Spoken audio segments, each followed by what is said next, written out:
요즘 학생들은 어떤 시간을 보내고 무엇에 관심이 있는지 궁금해졌습니다. 학생들에게 하루 시간표를 그려달라고 요청했는데요. 오늘 중요한 수업은 무엇인가요?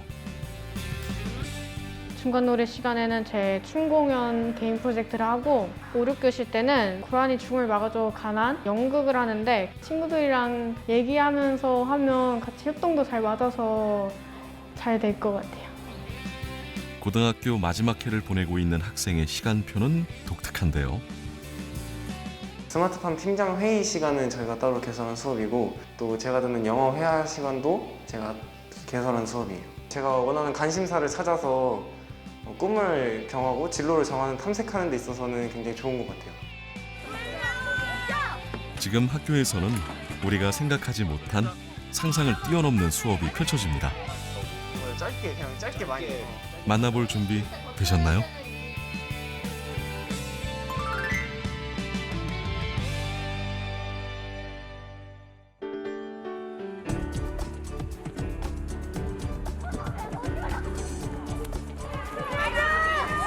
학교에 오는 아이들의 발걸음이 분주한 아침. 초등학교 4학년 교실인데요. 코로나19 때문에 격주로 등교하고 있는 상황입니다. 1교시 수업 시작합시다. 알겠죠? 지난해에는 원격 수업이 대부분이라 교실에서 친구들과 함께 수업을 듣는 일이 많지 않았는데요.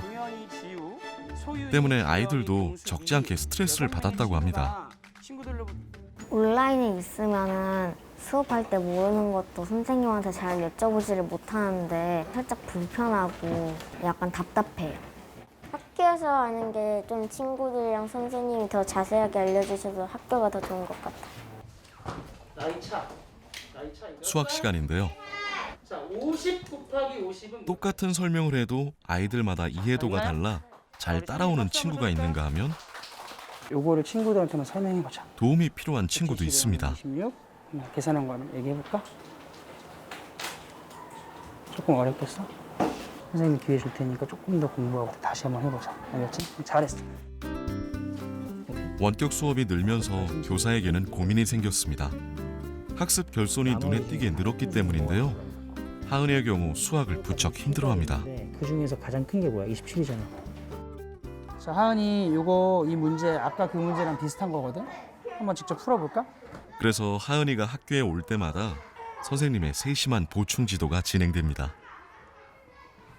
아이들이 뭐 교과 학습을 할 때 분명히 이해하고 있는지 한 명 한 명 확인하는 과정이 필요한데 지금 비대면 수업과 오프라인 수업 병행하다 보니 온라인 공간은 사실 그게 조금 어려움이 있거든요. 모르는 게 있을 때 직접적으로 알려줄 수도 없고 그래서 학습 결손이 많이 생길 수 있는 상황인 것은 분명하고 그래서 그걸 줄여나가고 방지하고자 하는 교사의 노력이 어느 때보다 더 많이 필요한 것 같아요.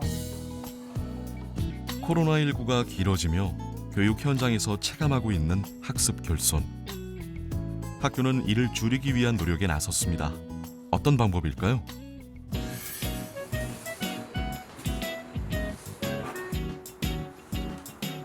원격 수업을 하는 날, 화면을 통해 선생님과 친구들을 만났는데요. 안녕 얘들아. 전화도 지금 들어오고 있고. 초반엔 원격 수업이 낯설고 힘든 점이 있었지만 지금은 쌍방향 소통하는 수업으로 자리를 잡았습니다. 뭐예요? 답은수. 화분수. 이 모양을 실시간으로 소통하며 수업을 진행하는 쌍방향 수업. 반복한다는 게 원격 수업으로 그죠? 집중도가 떨어지고 전달력이 약한 점을 극복할 수 있는데요. 이 학교가 학습 결손을 메우기 위해 선택한 방법입니다. 쌍방향 수업을 테스트로 몇 명이 진행을 했어요. 그러고 나서 3월에 테스트가 딱 끝나서 이거 괜찮겠다라고 해서 4월에 개학을 할 때는 그럼 우리 그냥 전 교과로 그냥 가보자라고 한 거죠. 그러니까 교육부는 그때는 쌍방향 이런 얘기 자체가 없을 때 그냥 저희는 저희의 길을 가는 걸 선택한 거죠. 우리 올림픽에 참가 교실에서 하던 수업을 그대로 옮겨 원격에서 하는 방식은 문제가 많았다고 합니다. 새롭게 교육 내용을 만드는 일이 필요했죠. 원격 수업 기간이랑 등교 수업 기간에 좀 시수를 조정을 하시면 어떨까 하는 좀 변형된 교육 과정을 운영하는 유연성만 갖는다면 찾을 수 있는 흥미는 많아지는 것 같아요. 교육 과정 재구성을 그냥 재구성이 아니라 혁신적으로 전체를 들러 엎지 않으면 안 되겠다라고 해서 저희가 방향을 정한 게 쌍방향 수업에서 할 수 있는 수업은 남기고 그렇지 않은 거는 다 놓은 상태에서 다른 방법으로 그 학습 목표를 이룰 거를 찾자. 같은 학년, 같은 학교 선생님들이 좀 힘을 합쳐서 연구하고 다른 학습 자료들을 개발하고 이런 과정들을 조금 더 원활하게 할 수 있도록 하는 학교 분위기가 좀 주어진다면 많은 부분에 있어서 도움이 되지 않을까라는 생각이 들어요. 한 달 후 다시 찾은 학교. 36을 그동안 학습 결손을 해결하기 위해 노력한 결과는 어떤지 궁금한데요. 일단 하은이 평소 수학 시간에는 소극적이던 하은이가 친구들 앞에서 문제풀이에 도전합니다. 옳지. 자, 우리 하은이가 지금 직접 문제 풀었는데요. 잘 풀었나요? 이제 수학에 자신감이 붙은 모습이 그 변화를 실감하게 합니다. 지난번보다 비교했을 때 월등히 실력이 좋아진 친구가 바로 하은이에요. 칭찬의 박수 한번 쳐줍시다. 선생님, 저 3단원 많이 어려워했었는데 선생님이 가르쳐 주시고 부모님께서도 많이 같이 도움 주라고 해주셔서 감사합니다. 오프라인이든 온라인이든 함께 공부하면서 극복해내고 또 자신감이 생기는 모습을 보면서 교사로서 뿌듯하기도 하고 보람도 많이 느꼈던 것 같아요. 코로나19로 정상적인 교육이 불가능했던 지난 시간들. 교육부 조사 결과 지난해 중고등학생의 학력 수준이 코로나 발생 이전에 비해 크게 떨어진 것으로 나타났다고 합니다. 교사와 학생이 상호작용하면서 그 공부를 학습을 할 수가 없는 상황이기 때문에 뭐 어쩔 수 없이 이제 그렇게 된 거죠. 이제 앞으로 교육 과정은 그 너무 이제 그러니까 우수한 학생들보다도 학업성 지도가 떨어지고 수업 시간에 소외되고 집에서 잘 돌봐줄 수 있는 사람이 부족한 그런 학생들에게 교사가 더 집중하도록 교육 과정이 그런 규정을 좀 포함시켜야 된다고 봅니다. 우리 학생들은 예측이 불가능하고 빠르게 변화하는 시대를 살아갈 게 분명합니다. 지금의 교육이 달라져야 한다는 목소리가 높아지는 이유입니다. 이제까지 교육과정은 중앙에서 모든 내용 결정해서 일방적으로 이렇게 보내는 시스템인데 사회에 이렇게 변화에 필요한 역할을 못하는 그런 결과를 가져올 수가 있습니다. 그래서 지금은 더 이상 이 교육과정 시스템 전반을 바꾸는 걸 더 이상 늦춰서는 안 되는 그런 시점이라고 볼 수 있습니다. 교육이 바뀌면 학생들은 어떻게 달라질까요? 현재 소프트웨어학과에서 재학 중인 이원호입니다. 컴퓨터공학과 재학 중인 권오겸입니다. 안면인식으로 작동하는 휠체어를 개발한 학생들. 그런데 놀라운 건 고등학교 때 만든 작품이라고 합니다. 어떻게 가능했을까요? 인공지능 수업을 들으면서 세상이 좀 더 편리해지고 소외되는 사람이 없도록 만드는 것이 제 진로가 되었습니다.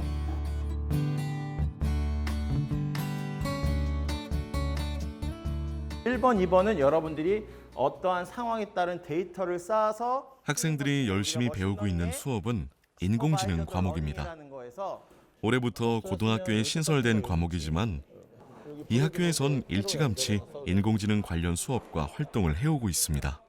발명인 로봇 동아리를 제가 10년 동안 맡아서 이런 공학에 관심 있는 학생들과 다양한 메이커 활동을 하고 있었습니다. 학생들의 사고력을 좀 더 키워줄 수 있겠다는 생각이 들어서 이렇게 학생들과 계속해서 소프트웨어를 적용하는 인공지능 수업까지 하게 되었습니다. 인공지능이란 새로운 수업은 학생들에게 높은 호응을 얻으며 눈에 띄는 결과로 이어졌는데요. 학생들이 주도적으로 참여하며 발명품 개발까지 거침없이 해내고 있습니다. 선생님께서 소셜 임팩트 수업을 해주셨어요. 이 소셜 임팩트가 공학이 사회에 미치는 긍정적인 영향을 의미하는데요. 저희는 이거에 대해서 되게 울림을 받아서 그래서 앞으로 사회적 약자를 위한 프로젝트를 해야겠다라는 생각이 있었어요. 그럼 어떤 작품이 탄생했을까요?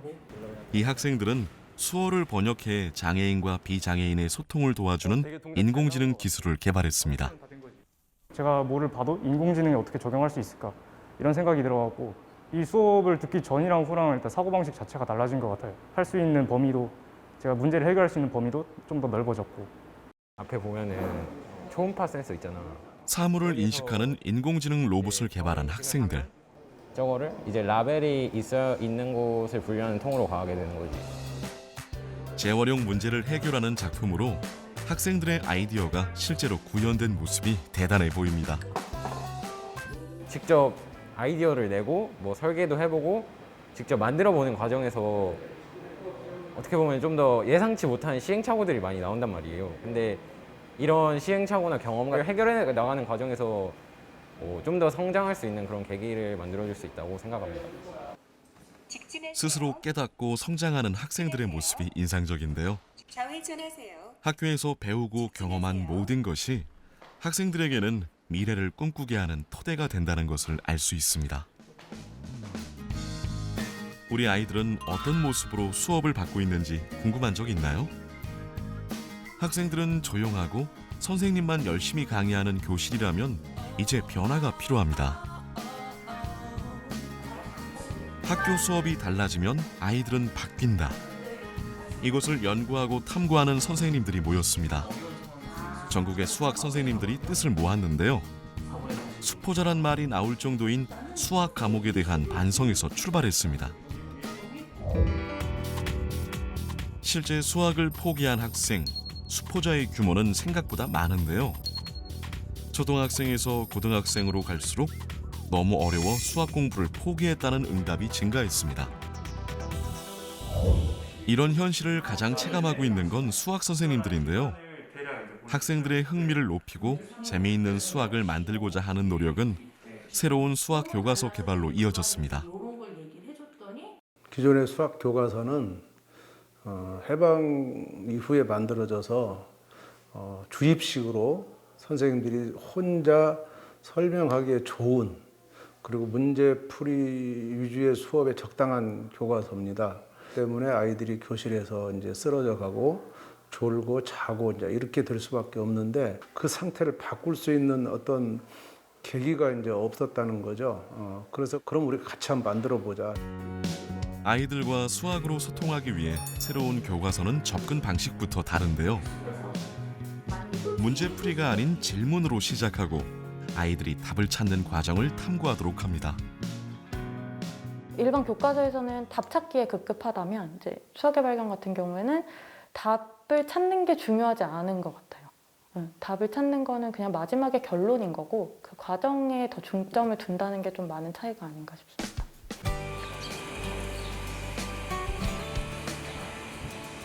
그래프를 떠올리면 새로운 교과서의 등장은 교실에 어떤 변화를 가져왔을까요? 제작진은 수학 시간을 관찰해 보기로 했습니다. 선생님이 계속해서 질문을 던지는 수업 방식. 꼭지점에 반은 뭐야? 학생들의 반응은 매우 신선한데요. 아니야. 서슴없이 자신의 생각을 말하고 틀려도 웃음소리가 나오며 자연스럽게 문답이 이루어집니다. 아이들은 자신이 발견한 답이나 원리를 친구들과 나누는 일에 거침이 없습니다.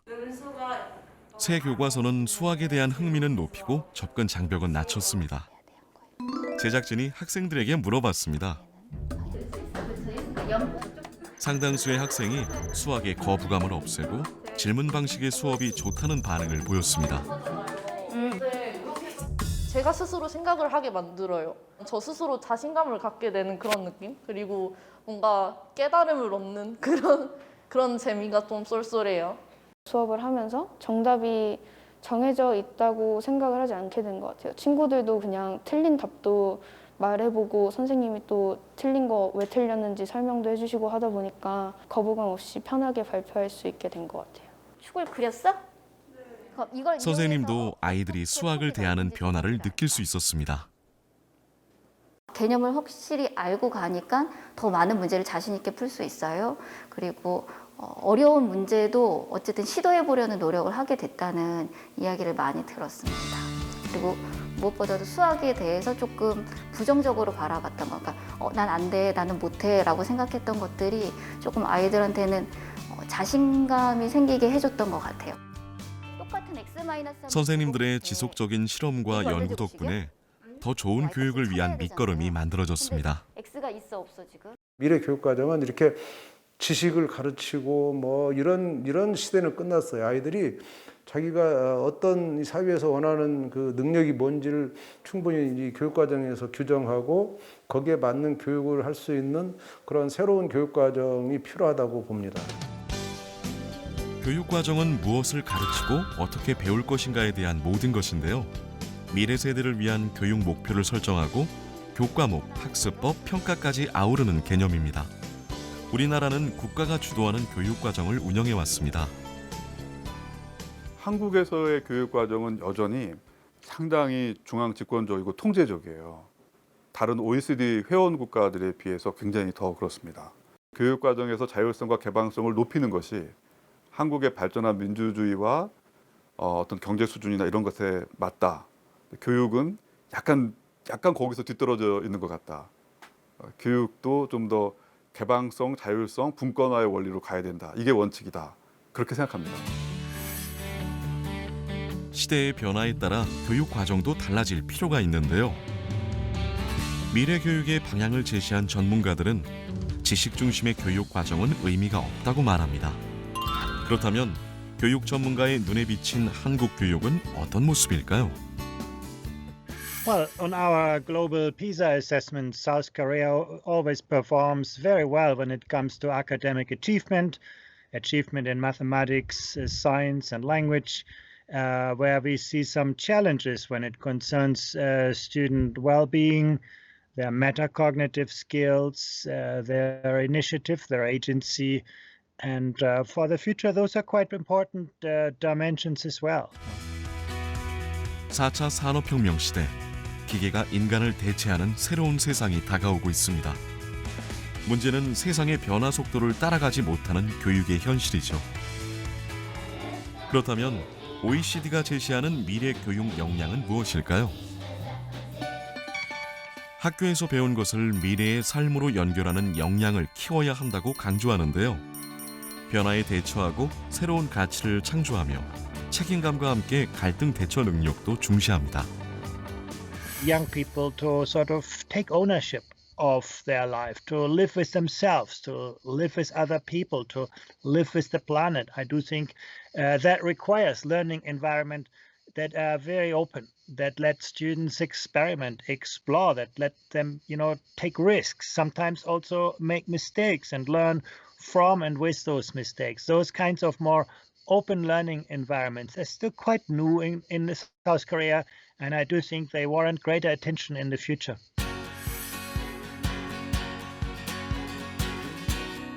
코펜하겐 시내 중심에 위치한 학교를 찾았습니다. 학생들에게 인기가 많은 학교로 유명한데 남다른 교육과정 때문입니다. 역사 수업이 진행 중인데요. 덴마크 역사에 머무르지 않고 세계 시민의 입장에서 역사를 바라보는 수업입니다. That the white men had, or they felt that they had to, civilize them, and also, what it's called, get them to be Christian. Yeah. Christianize them. And civilize them. Yeah, fantastic. 이 학교에선 모든 과목에 세계 시민 의식을 접목한 교육 과정을 운영하는데요. 글로벌 시대에 맞게 학생들의 역량을 높이기 위해서입니다.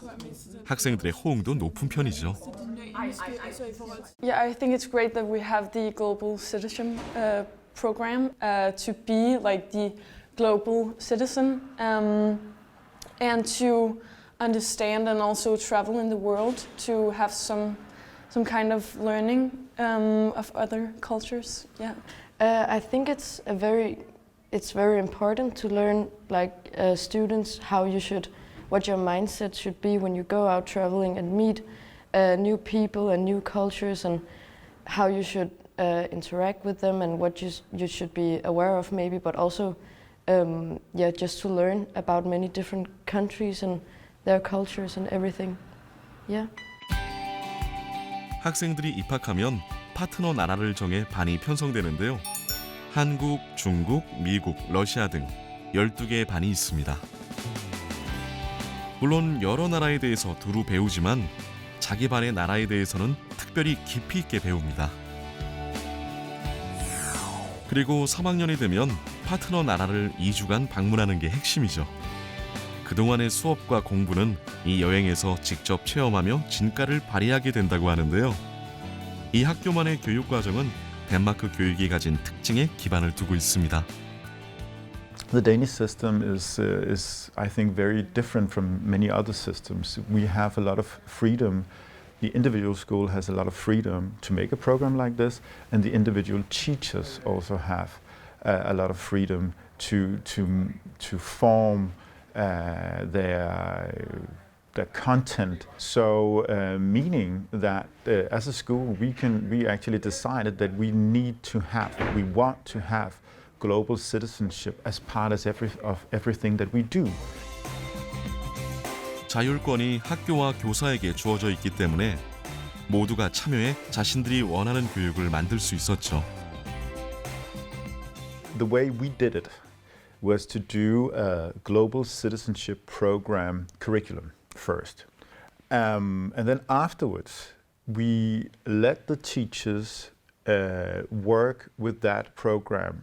We let the teachers discuss amongst themselves in their individual groups, English language group, Danish language group, math group, and so on, which of the goals from the global citizenship program curriculum does it make sense? 책임감을 갖고 행동하는 세계 시민을 길러내는 학교. 교과목을 잘 가르친다고 해서 되는 일이 아니겠죠. 학교에서 이루어지는 모든 활동의 결과라 할 수 있습니다. 제가 덴마크에서 보니까 학교에서 통하는 것이 사회에서도 통하고 가정에서도 통한다. 학교의 교육과 가정의 교육과 사회의 교육이 일치한다. 이거를 느낄 수가 있었어요. 그래서 각 학교마다 자율성을 주는 거, 또 개개 교실에서 선생님이 자율성을 확보하는 거, 또 그 교실에 있는 학생들이 자율성을 경험해 보는 거. 그래서 저는 각 교육 주체마다 서로 간에 구경꾼이 아니라 주인이 되게, 우리가 참여하면 학교를 바꿀 수 있구나, 이런 마음을 갖게 해주는 거, 이게 절대적으로 필요하다고 봅니다.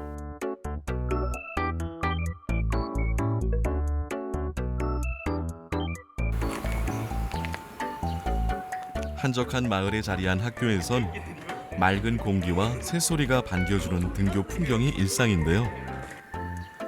고3 수험생인 경찬이를 따라 학교로 동행해봤습니다. 오늘 일과는 어떻게 시작해요? 이제 아침 먹은 다음에 8시 반부터 아침 독서하는 시간이 있어요. 독서에는 스마트팜 팀장 회의가 있는데 상추가 잘 자라고 있는지 점검해 보러 갈 거예요. 경찬이의 오늘 첫 수업은 스마트팜 프로젝트 수업. 학생들이 팀으로 모여 활동하는 수업입니다. 얘가 너무 잘 자랐어. 옛날 적상추인가? 저번엔 적상추가 별로 안 자랐어. 그러니까 주변에 좀 잘 자라서. 이 화분이 모양을 잡아주는 프로젝트 수업을 위해 뭉친 학생들은 스마트팜을 직접 제작해서 농작물을 키우기까지 모든 과정을 스스로 해내야 합니다. 농사 수업을 들으면서 문득 이제 IT 기술을 어떻게 접목시킬 수 있을까를 생각해 보다가 작은 이제 스마트팜 키트 형식으로 만들었었는데, 그걸 만들고 나서 저희가 직접 재배해서 판매하고 유통하는 작업까지 경험해보고 싶다라는 생각을 해서 직접 이렇게 여기에 만들게 됐어요. 프로젝트로. 자동으로 물을 뿌려주고 그러니까 이제 밸브를 열고 펌프를 작동시키는 기능이 있고 물 높이가 15cm 이상이 됐을 때 여기는 펌프가 다시 물탱크로 물을 옮기는 방식으로 순환하고 있어요. 이 수업의 모든 진행과 책임은 학생에게 있습니다.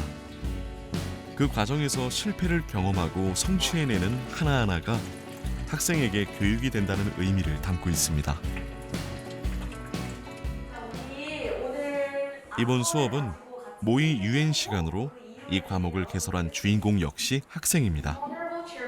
지우는 국제기구에서 일하고 싶은 자신의 진로를 연결해 수업을 계획했다고 합니다. 제가 꽤 오래전부터 꼭 언젠간 개설해야지 라고 늘 마음을 먹고 있었던 수업인데 일단은 수업에 대한 계획서를 제가 쭉 작성을 했어요. 어느 정도 영어를 구사할 수 있는 그런 친구들을 조건하에 이렇게 인원들이 모집되어서 수업이 본격적으로 진행되게 된 것입니다. 지우의 수업 계획서인데요. 무엇을 배우고 어떻게 평가할지 모든 내용이 알차게 들어있죠. 학생들이 자율적으로 개설할 수 있으니까 내가 정말 하고 싶은 공부를 할 수 있다는 점, 학생들이 뭔가 조금 더 주도적으로 자기 미래를 생각하고 개척할 수 있는 것 같아요. 지금 모의 유엔 같은 경우에도 진짜 학생들이 다 안건을 정하고 학생들이 국제 이슈를 다 공부하고 이런 수업들이 굉장히 많거든요. 항상 도와주려는 위치에서 뒤에서 내가 지켜만 주면 학생들은 스스로 다 할 수 있는 친구들이구나. 그래서 그게 진짜 학생들을 위한 교육이다 하고 매일 저도 배우고 있습니다. 이 학교는 모든 수업이 학생의 선택으로 운영됩니다. 다시 말해 맞춤형 교육 과정입니다. 학교에 개설된 과목은 200여 개. 학생들은 자신이 듣고 싶은 과목을 스스로 선택한 다음 분기별 학습 계획표를 세웁니다. 과목과 시간이 정해져 있는 일반 학교와는 전혀 다른 방식입니다. 과목은 누구나 만들 수 있는 것이 특징인데요. 교사와 학생이 개설한 수업이 교육 과정의 생태계를 이루고 팀을 이뤄 참여하는 프로젝트 수업도 중요합니다.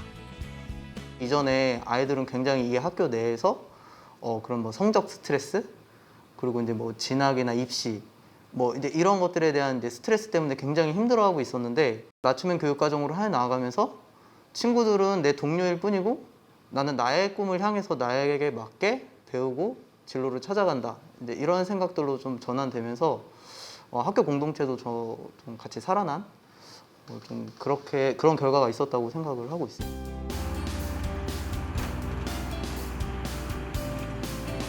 영어와 로드스콜라를 같이 학교의 구성원들이 평등하게 교육 과정에 참여하면서 선생님들도 바빠지는데요.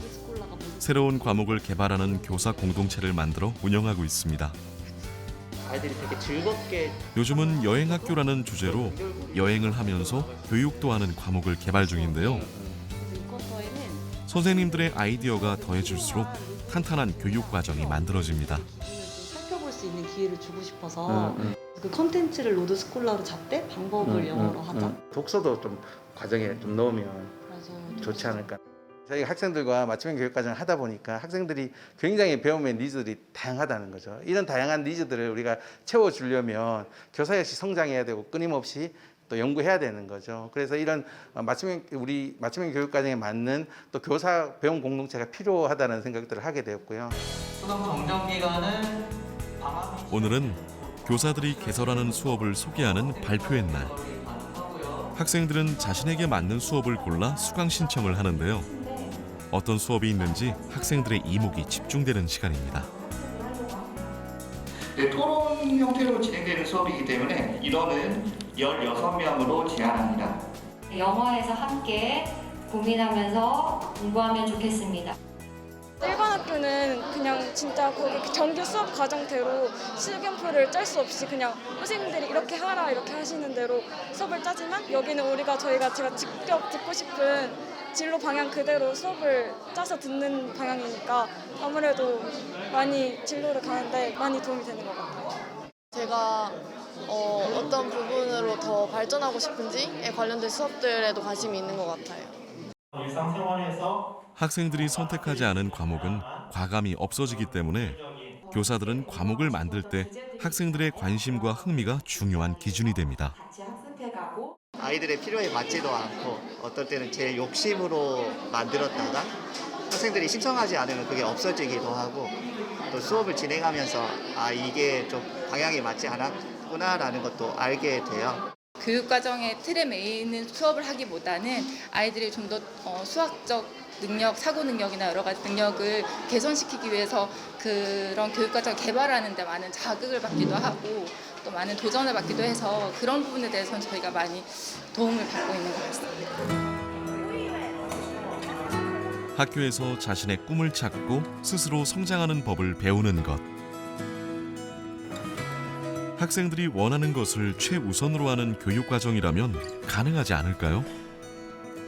평생학습 사회에서 능동적인 학습자로서 아이들이 주체적으로 잘 성장하길 바라고 그러한 습관이나 성향과 역량은 학생 시절에 경험하지 않고는 습득할 수 없다. 그런 확신을 갖고 있습니다. 그래서 이러한 그 접근을 통해서 아이들이 궁극적으로는 좀 더 행복하고 그리고 아이들이 원하는 진로나 또 가치로운 삶을 잘 실현하기를 그런 바라는 마음으로 이 교육과정과 이런 도전들을 계속할 생각입니다. 2007년 우리 교육에 큰 변화를 일으킨 교육감 주민 직선제. 각 지역의 교육감들은 지역의 학생과 학부모, 주민들을 위한 공약을 개발하고 시행해 왔습니다. 그 과정 속에서 중앙기관이 가지고 있는 권한을 각 지역에 배분하고 위임해야 한다는 필요성이 커졌죠. 바로 교육자치입니다. 교육과정 주민들 의사들이 정립돼야 된다. 지역 맞춤으로 교육에 참여하는 사람들이 주인이 되는 교육자치. 다가오는 2022년 개정 교육 과정에서도 중요한 방향이 되고 있습니다. 지역 교육과정 분권화 그리고 학교와 교사의 자율성에 기반한 교육과정을 강화하도록 하겠습니다. 학교가 교육과정을 자율적으로 운영할 수 있는 근거를 마련하고 맞춤형 교육과 다양한 수업 운영을 지원하는 유연한 교육과정으로 개선하겠습니다.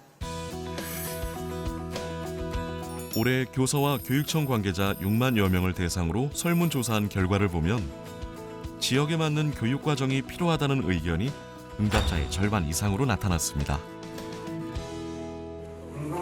지역과 학교에 자율권을 주고 다양한 교육과정을 개발하기 위해 이번 개정 작업은 국민의 의견 수렴이란 방식을 채택했는데요. 교육부도 2022 교육과정을 개정하면서 자율화와 분권화를 기본 원칙으로 제시했고 전국 시도교육감협의회에서는 교육과정 현장 네트워크를 구성해서 운영하고 있습니다.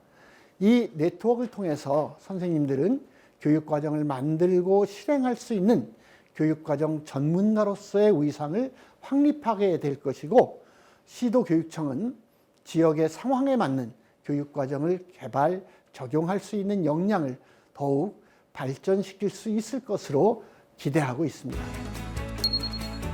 2015년 개정 교육과정까지 우리나라는 전문가 중심의 연구 개발을 통해 개정안이 마련되고 심의를 거쳐 확정되는 절차를 거쳤습니다. 그러나 2022 개정 교육과정은 다릅니다. 교육감들이 힘을 모아 전국 2만 5천여 명의 교사들과 함께 전 국민적인 교육과정을 만들기 위해 노력 중입니다. 이제는 교육이 무엇이어야 되는지, 앞으로 다가올 미래의 교육은 어떤 역할을 해야 되는지, 우리가 만들어갈 교육은 어떤 것인지에 대해서 온 국민이 함께 만드는 일종의 교육의 설계도를 함께 그리는 거죠. 학생의 현재상, 학생의 미래상 이런 것들이 다 녹아나고 담아낼 수 있는 그런 교육과정이었으면 좋겠습니다. 사회 여러 주체들의 얘기들을 담아서 학생을 제대로 올곧은 우리나라의 시민으로 성장하기 위한 그런 교육과정이 되었으면 좋겠습니다.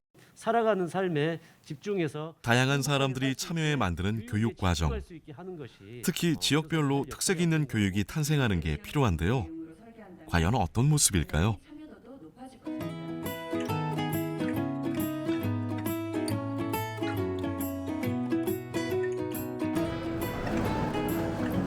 초등학교 6학년 교실입니다. 수업 시간에 카메라라니 무슨 일일까요? 인터뷰 형식으로 하는 영상을 찍을 준비를 하고 있습니다. 우리 사회 동물 집계 사고는 뭐라고 생각하시나요? 나 나을 것 같아? 예, 그렇게 질문하면 한번 해보고 안 되면은 필리비가 좀 조정해봐. 영상의 주제는 학생들이 한 학기 동안 공부해온 동물 찾길 사고인데요. 지역에서 자주 마주한 문제에 대해 탐구하는 수업입니다. 우리 사회의 동물 찾길 사고는 뭐라고 생각하시나요? 저희 사회의 동물 찾길 사고는 재앙이라고 생각합니다. 우리 사회의 동물 찾기 사고는 시간이라고 생각합니다. 왜냐하면 흘러간 시간을 되돌릴 수 없는 것처럼 이제 동물 찾기 사고도 일어나면 돌이킬 수 없기 때문입니다. 우리가 앞으로 수업의 이름은 고라니의 죽음을 막아줘. 교사와 학생이 함께 계획하고 만들어 나가는 지역 교육 과정입니다. 고라니의 죽음을 막아줘라는 수업은 어떤 계기로 개발하게 됐을까요?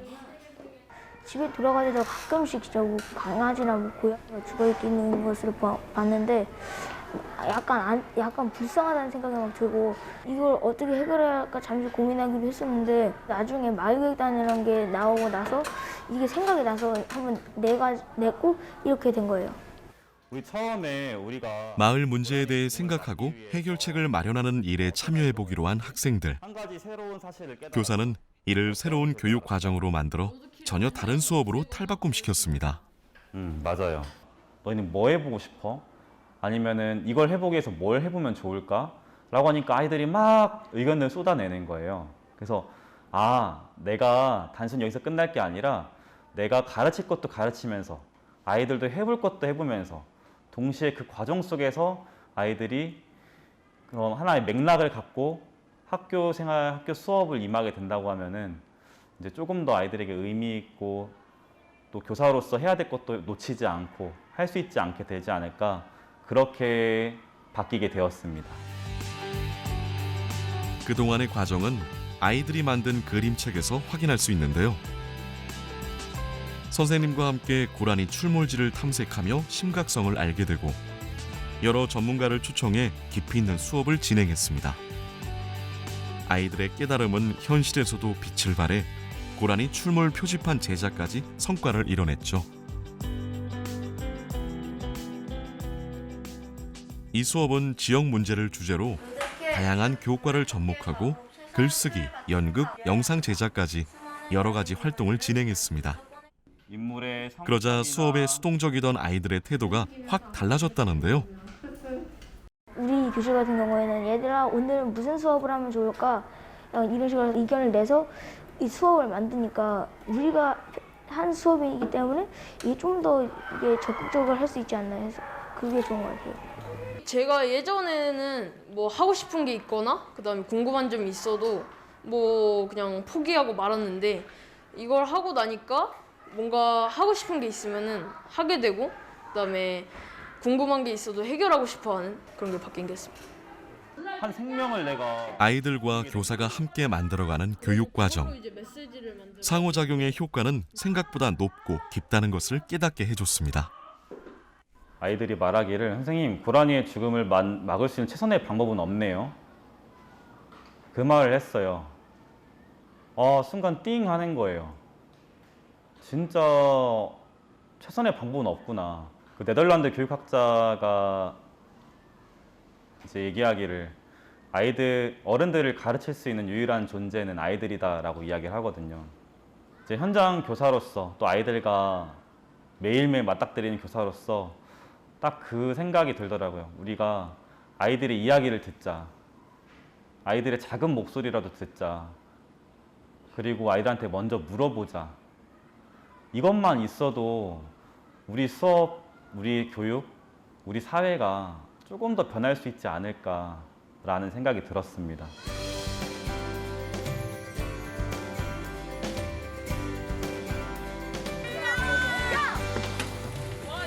고라니의 죽음을 막아줘 수업은 교실에서만 펼쳐지지 않는데요. 시민 대상으로 캠페인을 열었습니다.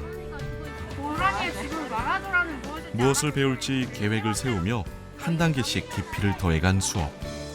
캠페인을 통해 학생들은 세상과 연결된 교육을 체험할 수 있습니다. 아침에 이제 출근 시간에 바빠서 좀 과속을 많이 하는데 아이들 얘기 듣고 나서는 좀 조심해서 다녀야 되지 않을까. 그러니까 감속 운행이라는 얘기도 들었다 보니까 그렇게 하는 것도 좋은 방법이다라고 느꼈습니다.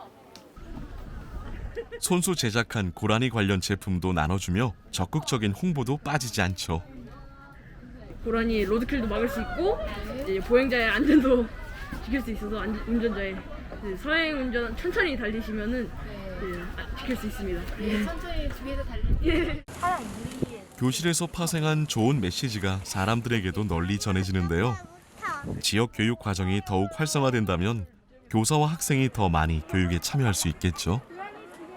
그래서 로컬 교육 과정의 소재들은 지역에 있는 플레이스에 기반을 둔 교육 과정이거든요. 아이들에게 익숙한 그런 장소들이나 그다음에 지역이 가지고 있는 자기의 문제라든지 아니면은 그 지역민이 가지고 있는 제안들 기반으로 해서 일어나는 교육 과정 개발이면서도 실행이거든요. 그래서 아마 이 교육과정은 국가교육과정에 후속해서 개발되는 로컬 교육과정의 가장 적절한 형태로 구현이 되고 있다라고 생각하시면 될 것 같습니다.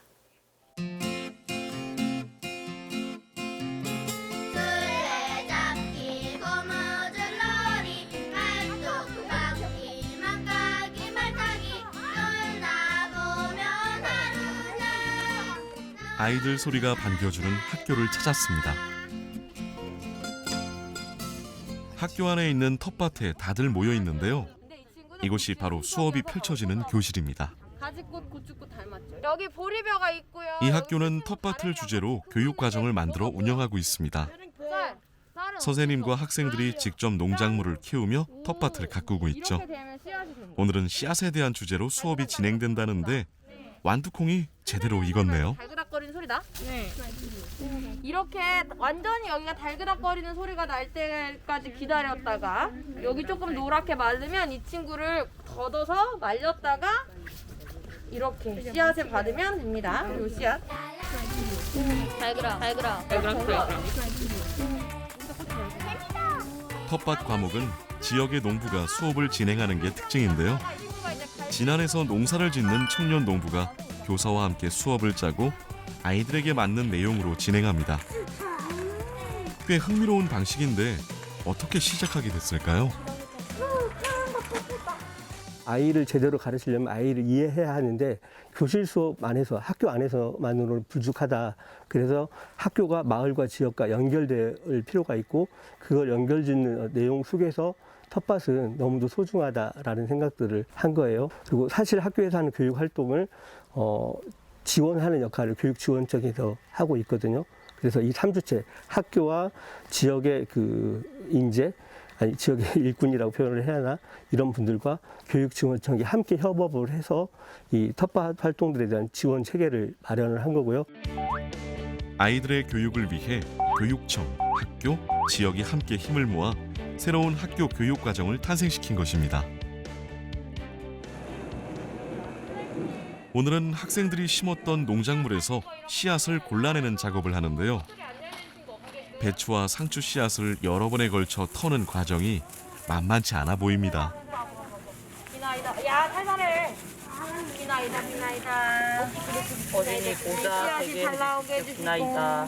채 이렇게 탈탈탈 털면은 그냥 씨가 나와서 그냥 그대로 끝나는 줄 알았는데 여러 번 채에 걸쳐서 하니까 씨앗을 받는 걸 처음 해보기도 하고 신기했어요.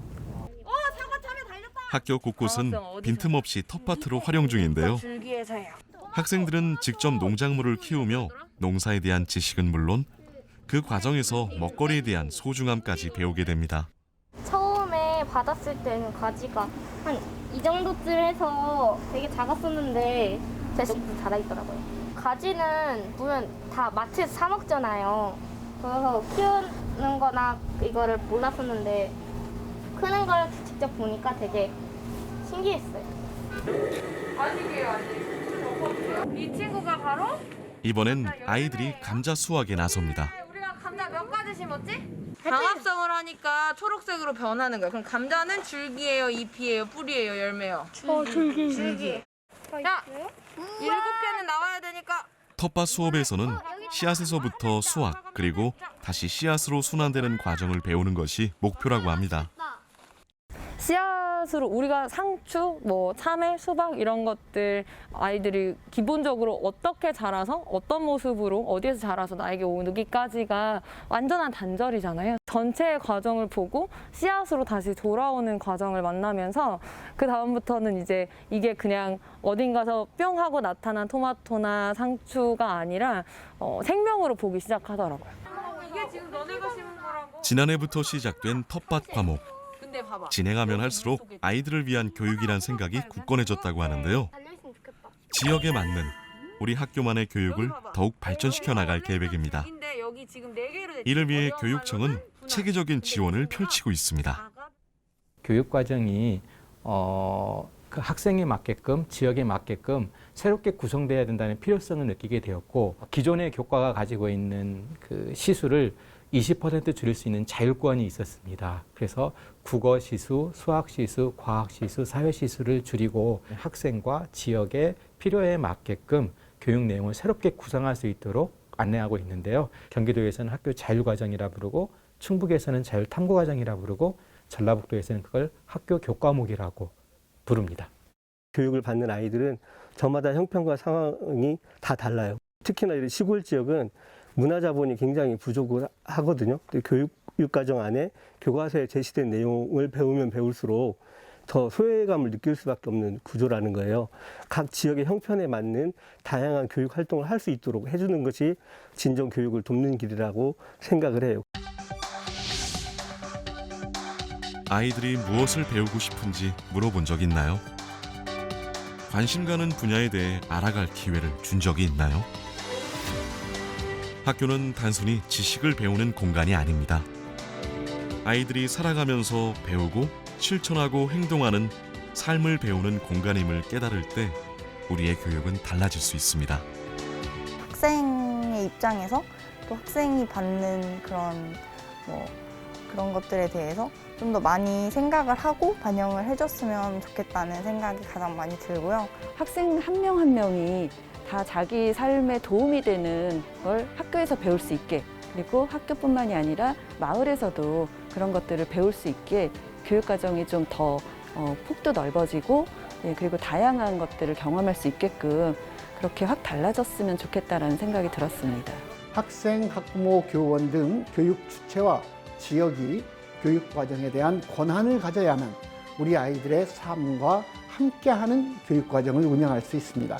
개별 학습자의 흥미나 소질 그리고 적성을 실현해서 우리 공동체의 발전에 기여하는 시민으로 키우는 것이 우리 교육의 목적일 것입니다.